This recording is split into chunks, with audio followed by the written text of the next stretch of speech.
तो नमस्कार दोस्तों, एक बार फिर से आप सभी का स्वागत है। जो कुछ लास्ट बातें बच गई हैं संविधान के, जो हम पॉलिटी के संविधान के निर्माण की बात कर रहे थे, तो उसमें देखेंगे हमने लगभग सारी चीज़ें कवर अप कर ली थी संविधान के निर्माण में, लेकिन कुछ महत्वपूर्ण बिंदु जो ये इंपॉर्टेंट है, कभी कभी एग्जाम वगैरह में पूछते हैं, तो हमने उनको रखा है। ये 4-5 पॉइंट इसमें। तो इसमें आप देखेंगे जो संविधान सभा थी, जो वो मुहर का प्रयोग करती थी, है ना। ये क्वेश्चन ऐसे अक्सर आपको देखने को मिल जाते हैं। तो जो संविधान सभा जो थी, जो मुहर के रूप में जो प्रयोग करती थी, वो क्या थी? वो हाथी का प्रतीक था। तो हाथी को प्रतीक को क्या करती थी? वो मुहर के रूप में इसमें प्रयोग में लाया गया था। दूसरी आप बात देखोगे कि संवैधानिक सलाहकार कौन थे। जो संविधान सभा थी उसके संवैधानिक सलाहकार या उसको कह लो कानूनी सलाहकार कौन थे? तो कानूनी सलाहकार देखोगे तो सर बी.एन. राव जो थे, सर बी.एन. राव जो थे वो थे, उसके संवैधानिक सलाहकार थे, बी.एन. राव थे। इसी तरह से संविधान का मुख्य प्रारूपकार, इंग्लिश में अगर देखें तो चीफ ड्राफ्ट्समैन इसको बोला जाता है। तो संविधान जो था, संविधान सभा जो थी, उसके जो संविधान बनाने के लिए जो एक प्रारूप बनाना था, उसके लिए मुख्य प्रारूपकार किसको नियुक्त किया गया था? वो ये थे आपके एल.एन. मुखर्जी। प्रारूप समिति आपने पढ़ा था, ये मुख्य प्रारूपकार की बात है, वो प्रारूप समिति थी, ठीक है। प्रारूप समिति के अध्यक्ष कौन थे? डॉक्टर अंबेडकर थे, जिसके अधीन कितने लोग थे? 7 लोग थे। आपने उसका नाम देखा होगा, एन गोपाल स्वामी अयंगर, अल्लादी कृष्णा स्वामी अय्यर, है ना, सैयद मोहम्मद सादुल्ला, डॉक्टर के एम मुंशी, और फिर आपने देखा था कि बी.एल. मित्र थे, और आपके कौन थे? डी.पी. खेतान थे। इन दोनों की जगह पर बाद में डी.पी. खेतान की जगह टी.टी. कृष्णामाचारी आए, और उसकी जगह पर उनकी क्या नाम है, बी.एल. मित्र की जगह किसने ली थी? तो आप हमें कमेंट करके बताएं कि बी.एल. मित्र की जगह किसने ली थी। चलिए, ये संविधान सभा का मुख्य प्रारूपकार एल.एन. मुखर्जी थे। और इसी तरह से संविधान का सुलेखक, यानी जो संविधान को हस्तलिखित किया गया सबसे पहली बार, तो संविधान को लिखा था किसने? वो आप देखोगे तो लिखा था प्रेम बिहारी नारायण रायजादा ने लिखा था, ठीक है। ये प्रेम बिहारी नारायण रायजादा ने लिखा था, ये इंग्लिश में इन्होंने लिखा था। और ये जो इनकी लिपि थी, जो इन्होंने मतलब एक तरह से होती ना कि कौन सी लिपि में लिखा, तो ये जो लिपि का प्रयोग किया गया था इटैलिक में इन्होंने धारा प्रवाह इंग्लिश में इसको लिखा था, संविधान का सुलेखन किया था इन्होंने, ठीक है। इसी तरह से देखोगे संविधान में एक क्वेश्चन कभी कभी आता है कि जो उसमें अलंकृत, उसको अलंकरण किसने किया था? तो शांति निकेतन के जो कलाकार हैं उन्होंने इसको अलंकृत किया था, ठीक है। और इसी तरह से मूल संविधान का हिंदी लेखन किसने किया था? मूल संविधान को जब देखोगे तो हिंदी में जो लिखा गया वो वसंत कृष्ण वैद्य ने लिखा, ठीक है। किसने लिखा था? वसंत कृष्ण वैद्य ने लिखा था उसको, जो हिंदी में लिखा गया। इतनी सारी इंपॉर्टेंट बातें हैं, बहुत सारी इसमें बातें तथ्य हैं, लेकिन सारी चीज़ों को हमें ध्यान देने की जरूरत नहीं है। बहुत सारे चीज़ें होती हैं फैक्ट में, तो बहुत सारा कुछ फैक्ट होता है। इतनी इंपॉर्टेंट चीज़ें हैं जिसको आपको ध्यान रखने। इसमें आप अलंकृत वाला ध्यान रखिएगा कि शांति निकेतन के कलाकारों ने संविधान में ज्यामितीय अलंकरण जो भी किया था, उसको सजावट का काम उन्होंने किया था, ठीक है। चलिए अब आगे बढ़ते हैं। तो बात आती है, हमने लगभग सारी चीज़ें खत्म कर ली हैं, 2 बातें इसमें और बचती हैं। एक तो संविधान की, जब संविधान बना तो आप देखेंगे कि एक चीज़ इंपॉर्टेंट ये थी कि संविधान का तरह तरह तौर पर आलोचना की जा रही थी, लेकिन हम उस आलोचना को सबसे लास्ट में करते हैं, उसी पर हम टॉपिक को खत्म करेंगे। लेकिन उससे पहले देखते हैं कि संविधान का हिंदी में पाठ, मतलब संविधान को जब हिंदी भाषा को मान्यता दी गई, संविधान को कहा गया कि हिंदी में भी लिखा जाए और हिंदी में भी हर बार अनुवाद उसका किया जाए, जो कुछ भी कानून इंग्लिश में बने। तो उसके लिए सबसे खास बात यह है कि आपको पता होना चाहिए कि जब शुरुआती स्तर पर हमारा संविधान काम करना शुरू किया, हमारा संविधान जब बना, तो शुरुआत में उसमें कहीं भी इस बात का जिक्र नहीं था कि हिंदी में पाठन की बात नहीं थी। शुरुआत में हिंदी का औचित्य कहाँ से आया, हिंदी की बात कहाँ आई? तो देखोगे आप, जो बाद में कुछ आगे चल करके भारत आज़ाद हुआ, संविधान लागू हो गया, और बाद में एक संविधान संशोधन किया गया, 58वां संविधान संशोधन है वो, 58वां अमेंडमेंट एक्ट था, ठीक है। 58वां संविधान संशोधन एक्ट था, ठीक है। 58वां संविधान संशोधन था, जिसके तहत संशोधन किया गया, और इसमें 2 चीज़ें जोड़ी गई। एक तो भाग 22 में आप देखोगे कि एक चीज़ जोड़ी गई, मतलब एक आर्टिकल जोड़ा गया भाग 22 में, और भाग 22 में आर्टिकल जोड़ा गया 394 का। कौन सा आर्टिकल जोड़ा गया? आर्टिकल 394 का जोड़ा गया। अब देखोगे तो जो ये आर्टिकल था जो जोड़ा गया 394 का, ये राष्ट्रपति को अधिकार देता था। इस अधिनियम की जो आप देखोगे भाषा है, उसमें लिखा गया कि ये राष्ट्रपति को द्वारा ये अधिनियम अधिकृत करता है। क्या? उसमें 3 बातें कही गई थी। पहला ये कहा गया कि संविधान का जो अनुवाद है, ठीक है, उसका हिंदी में अनुवाद किया जाएगा, ठीक है। और कहा गया कि अगर उसमें किसी भी तरह के संशोधन की ज़रूरत होती है, ठीक है, तो उसके लिए हम कौन सा अधिनियम उसमें देखेंगे, तो हम इस अधिनियम को उसमें ध्यान में रखेंगे, जो हमें जो होगा केंद्रीय अधिनियम जो होगा, ये केंद्रीय अधिनियम है, क्योंकि केंद्र सरकार ने इसको तैयार किया था। किसी भी तरह का कोई गड़बड़ी होती है, किसी तरह की कोई प्रॉब्लम होगी, तो वो जो होगा केंद्रीय अधिनियम के आधार पर उसको निपटारा किया जाएगा, उसको समझा जाएगा। दूसरी बात आप देखोगे इसमें जो कहा गया था कि जो हिंदी की मूल भाषा है, ठीक है, मूल भाषा जो हिंदी की है यानी देवनागरी लिपि है, उसी लिपि को इसमें मान्यता दी गई। तो ये पहली बात थी जिसमें बताया गया कि लिपि कौन सी होगी और उसमें भाषा क्या होगी, और कोई भी प्रॉब्लम होगी तो क्या करेंगे, तो हम इसी अधिनियम पर लौट कर आएंगे जो केंद्रीय अधिनियम होगा। मतलब हो सकता है कि राज्यों के पास अपने अपने नियम कानून बहुत सारे हो सकते हैं भाषा को लेकर के, लेकिन उन सारी चीज़ों को अलग रखा जाएगा। इसमें जो मान्यता होगी वो केंद्रीय अधिनियमों की मान्यता होगी जो हिंदी भाषा को सपोर्ट करते हैं। पहली बात ये थी। दूसरी बात इसमें कही गई कि जो संविधान होगा उसका प्रत्येक तरीके से क्या होगा कि जितना भी संविधान है, कोई भी नया अमेंडमेंट होता है, कोई भी पुराना अमेंडमेंट है, सब कुछ जो होगा वो हिंदी में भी उसको अवेलेबल कराया जाएगा और सेम उसी देवनागरी भाषा और उसी लिपि में, ठीक है। तीसरी बात कही गई इसमें, एक इंपॉर्टेंट बात और ये कही गई कि भाई जो भी आपका संविधान होगा ना, जो भी नया कुछ होता है अमेंडमेंट, तो उस पर क्या होगा, उसका हिंदी में भी अनुवाद किया जाएगा। अगर मान लेते हैं किसी तरह का कोई प्रॉब्लम हो रही है हिंदी अनुवाद करने के बाद, उसके समझने में, उसके अर्थों को लगाने में, तो ये मामला सीधे किसको सौंपा जाएगा, राष्ट्रपति को, और वो राष्ट्रपति उसका उपयुक्त जांच और परीक्षण जो होगा वो कराएंगे। ये अधिकार किसके पास होगा, राष्ट्रपति के। और उसी में तब ये बात भी कही गई थी कि जो कुछ भी हिंदी में लिखा गया होगा, जब हिंदी इंग्लिश में लिखा गया था मूल संविधान में या फिर नया एक्ट बन रहा है उसमें, तो जब उसका हिंदी अनुवाद किया जाएगा तो इसका अर्थ वही लगाया जाएगा जो एग्जैक्ट हिंदी इंग्लिश में लिखा है, उसका एग्जैक्ट जो है हिंदी में ट्रांसलेशन होगा। ऐसा नहीं है कि इंग्लिश में कुछ और लिखा है और उसका हिंदी मीनिंग कुछ और लिख रहा है। उसी के बाद ये बात कहेगी कि अगर इसमें कोई दिक्कत आती है तो राष्ट्रपति के पास ये अधिकार होगा कि ये उसकी उचित जांच और परीक्षण करवाने का उसके पास अधिकार होगा। किसके पास, राष्ट्रपति के पास, ठीक है। तो ये सारी बात थी हिंदी को लेकर के। तो आपको इसमें इतना याद रखना है कि सबसे इंपॉर्टेंट जो बात है, आर्टिकल 394 का को जोड़ करके ये बात लाई गई कि जो है ये होगा। और ये कभी कभी पूछता है कि वो कौन सा संविधान संशोधन था, तो 58वां संविधान संशोधन था वो, ठीक है, 58वां संविधान संशोधन था। और ये कब का है 58वां संविधान संशोधन, 1987 का, ठीक है। इसको भी याद रखिए कि 1987 का, ठीक है। इतना इसमें ये आपको याद रखने की ज़रूरत है, इससे ज़्यादा इसमें कुछ इंपॉर्टेंट नहीं है। चलिए, तो लगभग हमने सारी चीज़ें कवर अप कर ली है। अब हमको सिर्फ ये देखना है कि बहुत, जब संविधान हमारा बना तो उसकी बहुत सारे, जैसे क्या होता है कि सारे जब भी कोई काम होता है तो कुछ ना कुछ लोग ऐसे भी होते हैं जो उसका समर्थन में होते हैं, कुछ लोग उसके विरोध में होते हैं। तो संविधान जब बना या फिर संविधान बनने की प्रक्रिया चल रही थी या संविधान बन गया, उसके बाद तक जो है आज भी कुछ लोग ऐसे मिल जाते हैं, संविधान की आलोचना बार बार होती रहती है या करते रहते हैं। और इसमें आलोचना जो यहाँ पर भी जब संविधान सभा बनी या संविधान ने जब उसका निर्माण कार्य पूरा हो रहा था, उसी दौरान बहुत सारी आलोचनाएं दर्ज की गई थी, बहुत सारी आपत्तियां दर्ज की गई, जिसमें से कुछ प्रमुख बातें हैं जिस आधार पर आलोचना की जाती है संविधान की, आज भी जिसको वैलिडेट किया जाता है। उसमें पहली बात अगर आप देखें तो कहा गया कि संविधान जो है, वो जो संविधान सभा बनी थी वो जो है चुनी हुई संविधान सभा नहीं है।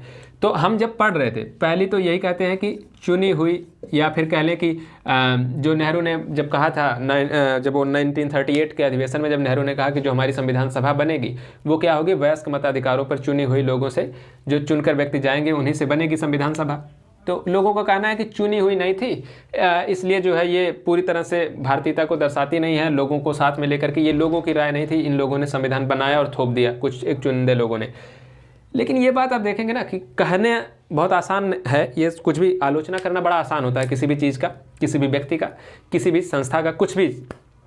लेकिन आपको यकीन करना, आपको ये समझने की ज़रूरत यहाँ पे होगी कि ये जो दौर है, जब हम संविधान सभा का निर्माण की बात कर रहे हैं, 1946 में ये हो रहा है। शुरुआत कब से हो रही है, 1934 से हम ये बातचीत करना शुरू कर रहे हैं अमन रॉय के ज़रिए, बाद में फिर हम कांग्रेस ने 1935 में, फिर 38 में, फिर 1940 से समझो कि ब्रिटिश सरकार ने इसमें इंटरेस्ट लेना शुरू किया कि हाँ ऐसा कुछ हो। बड़े मुश्किलों से ये ऐसा कुछ होने के लिए तैयारी बनी, ब्रिटिश सरकार ने हामी भरी, और फिर फाइनली जा करके 1946 में ये बात तय हुई कि हाँ ठीक है संविधान सभा बनेगी। अब तो आपको लगता है कि इस आनंद फानंद में अब हम ये करते, जबकि ब्रिटिश सरकार ने सीधे सीधे वो कर दिया था कि हम जो है भाई सब कुछ कराने के लिए तैयार है, संविधान सभा बनाइए, लेकिन वो वयस्क मताधिकार पर हम चुनाव व्यापक स्तर पर कराने के मूड में नहीं है। सरकार तो अभी भी ब्रिटिश सरकार की ही थी ना, इसलिए जो है कुल मिला जुला करके ये एक चीज़ थी और ये एक जरिया था। और फिलहाल आपको पता होना चाहिए यहाँ पर, वैसे कोई भी आप भी होते तो यही शायद डिसीजन लगते, आज के भी लोग अगर इस टाइम में होते तो शायद ये डिसीजन लेते कि ये जो हमें मिल रहा है उसको हमें बस उसको चाहिए, क्योंकि हमें संविधान सभा चाहिए। ये एक रास्ता था जो होकर के गुजरता था कि सत्ता हस्तांतरण होने की संभावना को बढ़ाता था, इसलिए ये ज़रूरी था कि ये हमें चाहिए था। तो दूसरी बात आप देखेंगे कि जब लोग कहते हैं कि ये बिल्कुल चुनी हुई नहीं थी, तो आपको पता है उस टाइम जो भी वोट परसेंटेज था, आपको पता है कि 1935 के जब अधिनियम आया 1919 से जो है आपको पता है कि मत देने का अधिकार मिला। ठीक है, कुछ लोगों को 1935 में ये अधिकार बढ़ा करके लगभग वोट परसेंटेज कितना हो गया था, 10% हो गया था। ठीक है, जो ठीक है उसमें कह सकते हैं आपकी धनी लोग थे वो, ये सारी बात मुद्दे पॉइंट के बाद विवाद के विषय हो सकते हैं, लेकिन ये कह देना कि बिल्कुल भी चुनी हुई नहीं थी। तो इसमें से ये 10% आबादी ऐसी थी जो चुनाव के लिए वोट डालती थी। ठीक है, और आप देखेंगे कि जो ये सदस्य जो चुनकर गए, जो संविधान सभा में गए, वो कहाँ से चुनकर गए थे? जो इन लोगों ने जो सदस्यों को चुनकर भेजा था, जो 10% के लोग हैं जिन्होंने चुनाव में वोट डाला, उन्हीं से जो चुने हुए हर विधानसभाओं के जो सदस्य थे, उन्हीं में से तो आपके संविधान सभा के लोग चुने गए। ठीक है, संविधान सभा के सदस्यों का चुनाव यहीं से तो बना। तो ऐसा तो नहीं है, जो आपको पता है कि कुल सीटें कितनी थी, 296 थी जो ब्रिटिश भारत की सीटें थी, 292 + 4। ठीक है, ये 4 आयुक्तों की थी और 292 वो सीटें थी, प्लस जो थी 93 जो सीट थी वो क्या थी, और ये टूल मिलाकर के कितनी थी, 389 सीट थी। ठीक है, इसमें से आप देखोगे जो 93 थी वो देसी रियासतों की, इस पर हम कह सकते हैं बिल्कुल ये नॉमिनेटेड सीटें थी। 93 क्या थी, नॉमिनेटेड थी। 93 नॉमिनेटेड थे, मतलब नामांकित करते थे, चुन करके भेजा। जैसे आज राज्यसभा में 12 लोगों को राष्ट्रपति क्या करते हैं, मनोनीत करते हैं, तो ये मनोनीत सीटें थी कि अपने भी प्रतिनिधियों को भेजते थे। इसी तरह से ये 296 ये चुने हुए प्रतिनिधियों की सीटें थी। हालांकि बहुत ज़्यादा वोट परसेंटेज नहीं है, बहुत सारे लोग इसमें पार्टिसिपेट नहीं कर रहे हैं, मतलब ये कहें कि मास लेवल पर जो है वो चुनाव नहीं हो रहा है, लेकिन फिर भी ये इतना हम कह सकते हैं कि ये जो सभा थी सामान्य रूप से अगर कहें तो ये अल्प रूप से जो है सामान्य रूप से चुनी हुई, और सामान्य रूप में कुछ एक मामलों में ये नॉमिनेटेड भी थी। तो दोनों का मिला जुला रूप है। तो हम ये भी नहीं कह सकते हैं कि ये पूरी तरह से चुनी हुई थी, हम ये भी नहीं कह सकते हैं कि ये चुनी हुई नहीं थी। तो इसमें बात यही है कि हम यही कहेंगे कि अल्प रूप से ये क्या थी, सीमित जो है चुनी हुई, और सीमित ही जो है ये नॉमिनेटेड थी। ठीक है, तो एक तो ये बात होती है, इस पर विरोध होता है, जो इस पर बातचीत होती है। दूसरी आप देखोगे जो तर्क है कि जो इसमें है एक संस्था का प्रभुत्व है, यानी कहने का मतलब है कि कांग्रेस का प्रभुत्व। आप सीधे सीधे लिखिए कि कांग्रेस का प्रभुत्व, कांग्रेस का प्रभुत्व। अब ये कहना ना कांग्रेस का प्रभुत्व, जाहिर सी बात है कांग्रेस का प्रभुत्व होगा, था, उसमें कोई दो राय नहीं, लेकिन इसका ये मतलब नहीं कि इसमें और कोई नहीं था। आप देखेंगे कि हालांकि ग्रेनविले ऑस्टिन ने भी ये बात कही, लेकिन आप एक बात याद रखिए, एक बात ध्यान दीजिए कि उस टाइम का जो ये है, जो 1885 में कांग्रेस बनी, 1885 में कांग्रेस बनी। ठीक है, ये आपने पढ़ा होगा, और नहीं पढ़ा होगा तो आगे आप पढ़ेंगे कि पढ़ा ही होगा, हमें उम्मीद है कि इतना तो इतिहास हर कोई पढ़ ही लेता है कि 1885 में कांग्रेस बनी। किसने बनाया था, ऑक्टेवियन ह्यूम ने इसकी स्थापना करी। ठीक है, अब देखोगे कि 1885 से लेकर के 1947 का एक वक्त आ रहा है, 1946 में, मतलब संविधान सभा तक का हम टाइम रखते हैं, 1946 में संविधान सभा बन रही है। ठीक है, 1885 से 1946 से आपका 4600 साल ये हो गया, और 85 से जो 15 साल वो है, मतलब एक 50-60 सालों का सफर है कांग्रेस का, जिसमें ये चली यहाँ से। अब आप एक चीज़ ध्यान दीजिए, इस दौरान बहुत सारे संगठन थे, जिसमें आप बहुत सारे संगठन उसके पहले भी थे, कांग्रेस के पहले जब हम पढ़ेंगे उसमें बहुत सारे संगठनों के नाम पढ़ेंगे। ठीक है, बहुत सारे एसोसिएशंस थे, बहुत सारे संगठन थे। ठीक है, जमींदार एसोसिएशन से लेकर के बहुत सारे संगठन बने, लेकिन क्या था, जो सबसे ज़्यादा जो जनमानस था ना, जैसे शुरुआत में जो है डफरिन वगैरह ने कहा कि ये जो है अल्पसंख्यक लोगों की एक सूक्ष्मदर्शी जो वो है, ठीक है, मजाक उड़ाया इसका। लेकिन एक बात थी कि बाद में धीरे धीरे ये अब ब्रिटिश सरकार को भी पता था, और ये भारत की जनता को भी धीरे धीरे लगने लगा, जैसे जैसे जनता जुड़ती गई एक बड़ा समुदाय बनाया, और कांग्रेस की लोकप्रियता बढ़ी।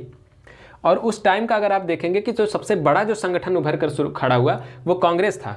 ठीक है, और इस वजह से जब सारे बड़े लीडर्स, जितने भी लीडर हैं, जितने भी लीडर्स का आप नाम लोगो, इवन आप लाला लाजपत राय से लेकर के जितने भी बाल गंगाधर तिलक, जितने भी लीडर्स का नाम लेंगे, वो सब लगभग कहीं ना कहीं कांग्रेस से जुड़े हुए थे। तो इस वजह से वो सारे लीडर बाद में आपको देखने को मिलेंगे, लेकिन कांग्रेस का प्रभुत्व तो था इसमें। ठीक है, लेकिन ये पूरी तरह से कह देना कि सिर्फ इसमें कांग्रेस के लोग ही थे, तो जिसमें ये कहा जाता है ना एक संस्था के ही सारे लोग थे, तो ये बात गलत है। क्योंकि जितनी भी देखोगे कि जहाँ जहाँ सरकारें बनी, बहुत ही अकाली दल इवन सरकार में था, मुस्लिम लीग भी सरकार में थी, 73 सीटें मुस्लिम लीग को भी मिली थी। ठीक है, बाद में वो अलग हो गई, तो लेकिन फिलहाल जितने भी लोग ये पाकिस्तान में गए, और जितने हिस्सा उसका मुस्लिम लीग का भारत में पड़ा, वो लोग भी शामिल हुए संविधान सभा में। ठीक है, बाद में देसी रियासतों के प्रतिनिधियों ने भी जो है कुछ एक बहुत सारे, लगभग सभी प्रतिनिधियों ने देसी रियासतों के बाद में जब 1947 का अधिनियम पारित हो गया तो उन्होंने भेजा अपने प्रतिनिधियों को। तीसरी बात आप देखोगे कि जो अन्य जो छोटे दल थे, जिसमें हमने देखा था ना कि 15 सीटें किसको मिली थी, अन्य छोटे दलों को भी उन्होंने भी जीती थी इसमें, तो वो भी थे। ठीक है, एक बड़ा बहुमत मिला कांग्रेस को, जो जाहिर सी बात थी, क्योंकि कांग्रेस की उस टाइम लोकप्रियता अधिक थी। तो ये पहली बात है कि कांग्रेस का प्रभुत्व, ऐसा नहीं हम कह सकते कि कांग्रेस ही सिर्फ उसमें थी, कांग्रेस के इतर जो है बहुत सारे संगठन उसमें थे, छोटे बड़े दल, और लगभग कोशिश की गई थी कि हर जाति समूह वर्ग जो है, धर्म और उससे लेकर के महिला पुरुष, उन सबको भी शामिल किया जाए। और आप संविधान सभा की अगर आप डिटेल्ड में आप देखें, उसमें जो मौजूद लोग थे, तो उसमें लगभग हर जाति धर्म और वर्ग के लोग मिलेंगे, और लगभग कई सारी पार्टियों के लोग भी मिलेंगे आपको, और महिलाएं और पुरुष दोनों को भी उसमें सामंजस्य बिठाने की कोशिश की गई। हालांकि ज़्यादा महिलाएं नहीं है, लेकिन फिर भी आपको मिल जाएंगी देखने को कि महिलाओं का भी प्रतिनिधित्व दिया गया है उसमें। अब देखते हैं एक खास बात कि तीसरी जो एक व्यापक जो है उसकी बात कर रहे हैं कि एक संप्रभुता के अभाव की बात की जाती है।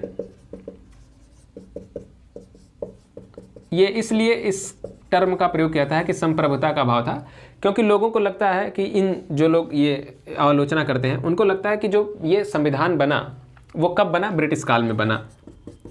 ठीक है, ब्रिटिश सरकार में संविधान बना, और ये संविधान सभा की इजाज़त किसने दी थी, सभा जो बनी वो भी ब्रिटिश सरकार की इजाज़त से है या उसी की सहमति से ही बनी थी। याद रखिए, ये एक बहुत बड़ी डिबेट है एक्चुअली, लेकिन इस पर इतना ही अभी समझने की ज़रूरत है। इस पर जब हम कभी डिबेट तो करनी, हमको एग्ज़ाम की दृष्टि से देखना है। तो सभा जो बनी, जाहिर सी बात थी कि 1946 के कैबिनेट मिशन के आधार पर इस सभा का गठन हुआ, वो सब ठीक है। लेकिन इसके बाद आप देखेंगे कि जब 1947 का जो ये एक्ट है, भारतीय स्वतंत्रता अधिनियम जो पारित हुआ 1947 का, उसके बाद से क्या था, उसके बाद इस सभा ने जो आप देखोगे कि जो उद्देश्य प्रस्ताव जब पेश किया गया, तो उन उद्देश्य प्रस्ताव में एक झलक आप इस सभा के उद्देश्यों के देख सकते हैं, जो कि 1946 में ही कहा गया था। 13 दिसंबर 1946 को ये नेहरू ने जब प्रस्ताव पेश किया, उद्देश्य प्रस्ताव, तो उसमें उन्होंने जो पहली ही लाइन थी उद्देश्य प्रस्ताव की, उसमें ये कहा गया था कि हम जो संविधान सभा के जरिए जो है क्या कर रहे हैं कि भारत को एक स्वतंत्र संप्रभु गणराज्य बनाने की कोशिश कर रहे हैं, गणराज्य बनाने के लिए तैयार है, बनाएंगे, मतलब कि भारत जो होगा एक स्वतंत्र और संप्रभु गणराज्य होगा, और साथ ही वो अपना शासन की व्यवस्था जितनी भी है, अंदरूनी बाहरी जितने भी स्थल जल, वो सारी बातों को समेटते हुए उसमें कहा गया कि वो सारी जो है शासन की जो व्यवस्था है वो किसमें सम्मिलित होगी, किसमें निहित होगी, जो सारी शक्ति होगी शासन करने की वो हम भारत में निहित होगी। वो सारी शक्ति किसमें निहित होगी, भारत में। और इसमें यह भी कहा गया कि भारत की जनता का स्रोत, इस शक्ति का स्रोत कौन होगा, वो जनता होगी। ये उस उद्देश्य प्रस्ताव में था, जो बाद में आगे चल करके आप देखेंगे प्रस्तावना भी बनी। ठीक है, और इसके बाद आप देखिए, ये तो पहला बात है कि जो संप्रभुता की हम बात कर रहे हैं, तो ये घोषणा करी गई थी 13 दिसंबर को ही पहली बार ये घोषणा की गई। तो क्या ब्रिटिश सरकार ने नहीं सुनी होगी, सुनी होगी, ठीक है। लेकिन बाद में आपने देखा होगा, ये तो पहली घोषणा ये उद्घोषणा थी। दूसरी आप अगर देखेंगे, सीधे आ जाते हैं पॉइंट पर, कि जब भारत पूरी तरह से आज़ाद हो गया 26 जनवरी मतलब ये संविधान लागू हो गया 26 जनवरी 1950 को संविधान लागू हुआ। ठीक है, उससे पहले ही आप देखेंगे जब ये 15 अगस्त 1947 का अधिनियम आया, तो उसमें कुछ खास बातें थी, जिसमें पहली बात ये थी कि उसमें ये कहा गया कि जितने भारत सचिव की जो सारी शक्तियां थी वो कहाँ पर चली गई, राष्ट्रमंडल के सचिव में चली गई, राष्ट्रमंडल के सचिव में चल गई। और भारत को कहा गया एक स्वतंत्र डोमिनियन होगा। ठीक है, दो अलग अलग डोमिनियन में बटा, भारत और पाकिस्तान। भारत एक स्वतंत्र डोमिनियन था, और उसमें ये एक बात मेंशन की गई थी कि भारत अभी के लिए अपनी शासन सत्ता चलाने के लिए चाहे तो 1935 के एक्ट का प्रयोग करे, और इसके बाद जब उसका संविधान तैयार हो जाएगा तो वो इसको समाप्त भी कर सकता है। और वही किया गया। जब संविधान हमारा 26 नवंबर 1949 को 1949 को बनकर तैयार हुआ, उसी दिन क्या हुआ कि ये 1935 अपने आप एक्ट जो है कार्य क्षमता से बाहर हो गया, ये समाप्त हो गया 1935। ठीक है, और देखोगे कि इसी 1947 का जो एक्ट था उसमें यह भी कहा गया, जो भारत सचिव का पद समाप्त करके जब राष्ट्रमंडल में किया गया, तो लोगों का एक मत ये भी होता है कि राष्ट्रमंडल में भी जो हमने सदस्यता ली है वो भी जो है ब्रिटिश सरकार की बदौलत ली। नहीं, ऐसा बिल्कुल नहीं है। जब हम बिल्कुल आज़ाद हो गए, देखोगे मई 1949 की बात करें, मई 1949 में भारत अगर चाहता तो भारत राष्ट्रमंडल के सदस्यता से बाहर भी हो सकता था, उसके पास ये पूरा अधिकार था, कोई दबाव नहीं था। ठीक है, क्योंकि इसमें ये बात मेंशन थी कि भारत स्वेच्छा से चाहे तो राष्ट्रमंडल की सदस्यता त्याग भी सकता है और चाहे तो वो रह भी सकता है। और भारत ने मई 1949 में राष्ट्रमंडल की सदस्यता की स्वयं पुष्टि की, और इस वजह से भारत राष्ट्रमंडल की सदस्यता में रहा। तो ये कहना कि भारत संप्रभुता का अभाव था, तो ऐसा बिल्कुल भी गलत है, बिल्कुल भी ऐसा बात नहीं है। ऐसी बहुत सारी चीज़ें हैं, भारत का अपना राष्ट्रध्वज है, अपने राष्ट्रगीत हैं, ठीक है, अपनी शासन प्रणाली है, तो ये कहाँ से हो जाता है कि भारत में उसमें संप्रभुता का अभाव उस वक्त भले रहा हो कि जब ये सभा गठन करने की बात थी, लेकिन जब वो कानून बना, मतलब आप संविधान सभा बनी और जब भारत का स्वतंत्रता संविधान अधिनियम पारित हो गया, भारत उसके बाद से पूरी तरह से स्वतंत्र है, इसमें कोई डाउट किसी को नहीं होना चाहिए।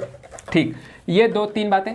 और भी बहुत सारी बातें हैं जिनके आधार पर आलोचना की जाती है। जैसे कहा जाता है कि वकीलों का जो है जमघट रहा इसमें, और जो है बहुत ही भाषाई क्लिष्टता थी, ये तो ठीक है, इसमें है, ये इसमें सच्चाई भी है कि वकील बहुत सारे थे, और जो है भाषा जो है बहुत ही कठिन,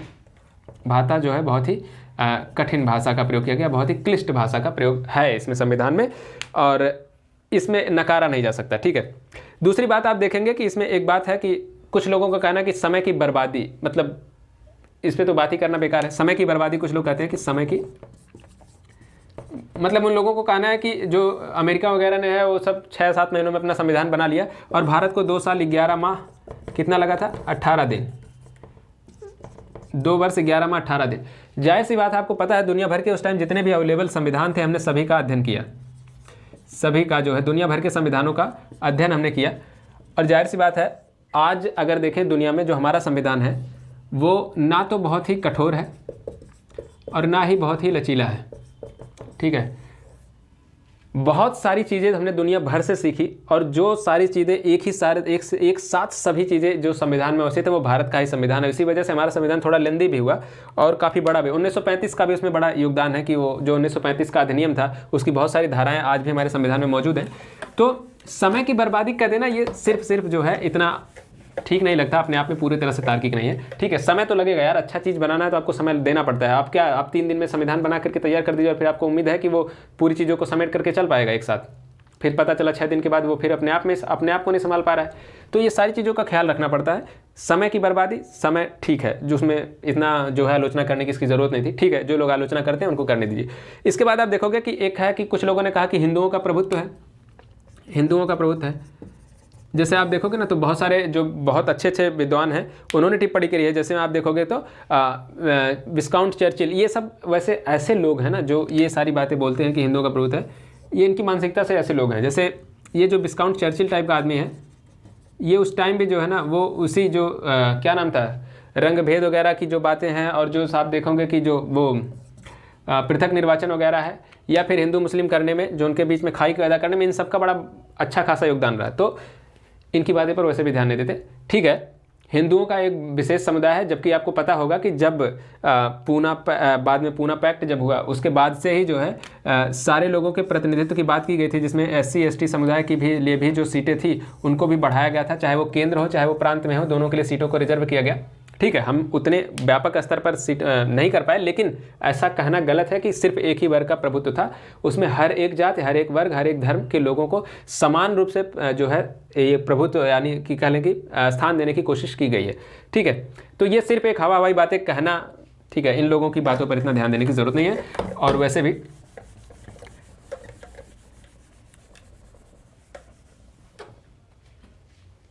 ये इतना इम्पॉर्टेंट नहीं है कि हिंदुओं का प्रभुत्व था या नहीं था, और नहीं था, यकीन मानिए नहीं था, ऐसा नहीं है। तो ये लगभग हमारी सारी बातें थी, और कहीं भी आपको कोई प्रॉब्लम हो तो हमें कमेंट करके आप हमें बता सकते हैं। और अभी तक हमें लगता है कि ये सारी चीज़ें हमने कंप्लीट कर ली है। अगर कुछ रह गया हो, आपको लगता है कि हाँ वो भी होना चाहिए था, तो आप हमें ज़रूर कमेंट करें और वीडियो को शेयर कर दें, लोगों को भी बताएं और खुद पढ़ें, दूसरों को भी मौका दें। तो बने रहिए हमारे साथ और देखते रहिए। धन्यवाद।